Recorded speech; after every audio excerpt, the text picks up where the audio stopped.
बहुत पुरानी बात है। हिमालय में प्रसिद्ध मानस नाम की झील थी। वहाँ पर कई पशु पक्षियों के साथ ही हंसों का एक झुंड भी रहता था। उनमें से दो हंस बहुत आकर्षक थे और दोनों ही देखने में एक जैसे थे। लेकिन उनमें से एक राजा था और दूसरा सेनापति। राजा का नाम था धृतराष्ट्र। सेनापति का नाम सुमुख था। झील का नज़ारा बादलों के बीच में स्वर्ग जैसा प्रतीत होता था। उन समय झील और उनमें रहने वाले हंसों की प्रसिद्धि वहां आने जाने वाले पर्यटकों के साथ देश विदेश में फैल गई थी। वहां का गुणगान कई कवियों ने अपनी कविताओं में किया, जिससे प्रभावित होकर वाराणसी के राजा को वह नज़ारा देखने की इच्छा हुई। राजा ने अपने राज्य में बिल्कुल वैसी ही झील का निर्माण कराया। वहां पर कई प्रकार के सुंदर और आकर्षक फूलों के पौधों के साथ स्वादिष्ट फलों के पेड़ लगवाए।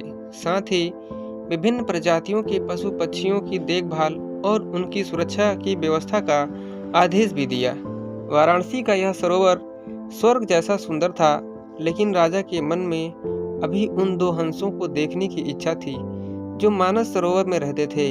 एक दिन मानस सरोवर के अन्य हंसों ने राजा के सामने वाराणसी के सरोवर जाने की इच्छा प्रकट की, लेकिन हंसों का राजा समझदार था।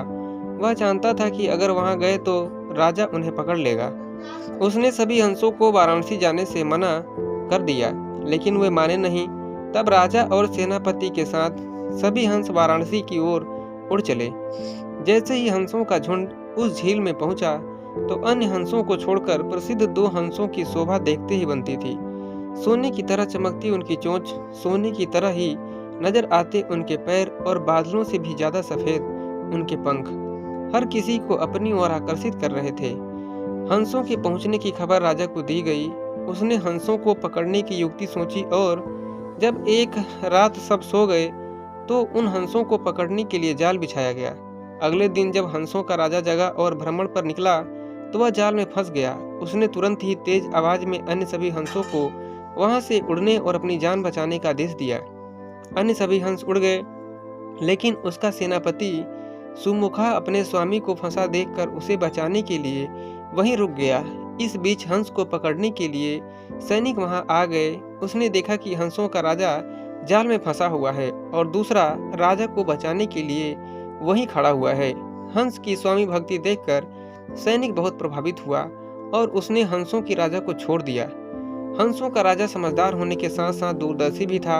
उसने सोचा कि अगर राजा को पता चलेगा कि सैनिकों ने उसे छोड़ दिया तो राजा उन्हें प्राण दंड देगा। तब उसने सैनिकों से कहा, आप हमें अपने राजा के पास ले चलें। यह सुनकर सैनिक उन्हें अपने साथ राज दरबार में ले गए। दोनों हंस सैनिक के कंधे पर बैठे थे। हंसों को सैनिकों के कंधे पर बैठा देखकर हर कोई सोच में पड़ गया। जब राजा ने इस बात का रहस्य पूछा तो सैनिक ने सारी बात सच सच बता दी।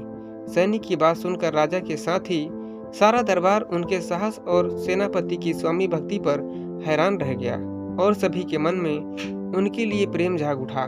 राजा ने सैनिकों को माफ कर दिया और दोनों हंसों को आदर के साथ कुछ और दिन ठहरने का निवेदन किया। हंसों ने राजा का निवेदन स्वीकार किया और कुछ दिन वहां रुककर वापस मानस झील चले गए। कहानी से सीख, किसी भी परिस्थिति में हमें अपनों का साथ नहीं छोड़ना चाहिए।